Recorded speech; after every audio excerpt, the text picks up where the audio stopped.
PIB গুৱাহাটীৰ উদ্যোগত অসমৰ 13জনীয়া সাংবাদিকৰ দলৰ 7দিনীয়া লাডাখ ভ্ৰমণ আৰম্ভ। প্ৰেছ ইনফৰমেশ্যন ব্যুৰো গুৱাহাটীৰ উদ্যোগত অসমৰ সংবাদ মাধ্যমৰ 13জনীয়া সাংবাদিকৰ দলটোৰ কেন্দ্ৰীয় শাসিত অঞ্চল লাডাখ ভ্ৰমণ আৰম্ভ।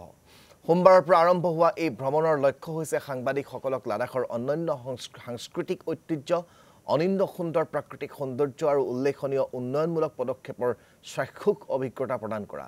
সংবাদ মাধ্যমৰ দলটোত ছপা মাধ্যম, ইলেক্ট্ৰনিক, ডিজিটেল আৰু ছ'চিয়েল মিডিয়াকে ধৰি বিভিন্ন প্লেটফৰ্মৰ প্ৰতিনিধি আছে।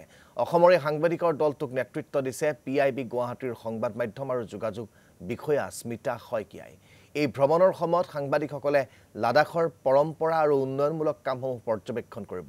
ইয়াৰ ভিতৰত হেনলেৰ ভাৰতীয় জ্যোতিৰ্বিজ্ঞান নিৰীক্ষণ কেন্দ্ৰৰ হেনলে ডাৰ্ক স্কাই ৰিজাৰ্ভ অন্তৰ্ভুক্ত হৈ আছে, য'ত তেওঁলোকে জ্যোতিৰ্বিজ্ঞান গৱেষণা আৰু পৰিৱেশ সংৰক্ষণৰ ক্ষেত্ৰত অঞ্চলটোৰ অৱদানৰ বিষয়ে অভিজ্ঞতা লাভ কৰাৰ সুযোগ পাব। লাডাখৰ পৰম্পৰাগত চিকিৎসা ব্যৱস্থাৰ বিষয়ে জানিবলৈ দলটোৱে খোৱা ৰিগপা ৰাষ্ট্ৰীয় প্ৰতিষ্ঠানৰ পৰিদৰ্শন কৰিব। ইয়াৰ উপৰি দেশৰ প্ৰত্যাহ্বানমূলক ভূখণ্ডত কাম কৰা সীমান্ত পথ চমুকৈ BROৰ প্ৰজেক্ট হিমংকৰ অধীনত আন্তঃগাঁথনি সম্পৰ্কীয় প্ৰকল্পৰ সৈতে প্ৰতিনিধি দলটোক পৰিচয় কৰাই দিয়া হ'ব। প্ৰকল্প চাংদাৰ অধীনত ৰূপায়িত লাডাখৰ বহনক্ষম আৱৰ্জনা ব্যৱস্থাপনাৰ আৰ্হিও তেওঁলোকে প্ৰত্যক্ষ কৰিব।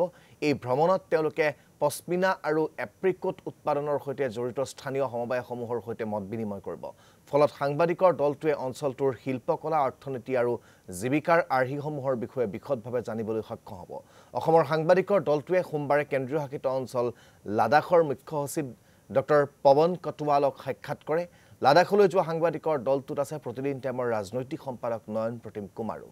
উল্লেখযোগ্য সাংবাদিকসকলৰ বিভিন্ন অঞ্চলৰ বহনক্ষম উন্নয়নৰ কাহিনীসমূহ স্বচক্ষে প্ৰত্যক্ষ কৰোৱাই সেইবোৰৰ বিষয়ে প্ৰচাৰ কৰি আঞ্চলিক সজাগতা বৃদ্ধি আৰু ৰাষ্ট্ৰীয় সংহতিৰ ভাৱনা প্ৰসাৰৰ বাবেই PIB গুৱাহাটীয়ে গ্ৰহণ কৰিছে এনে পদক্ষেপ।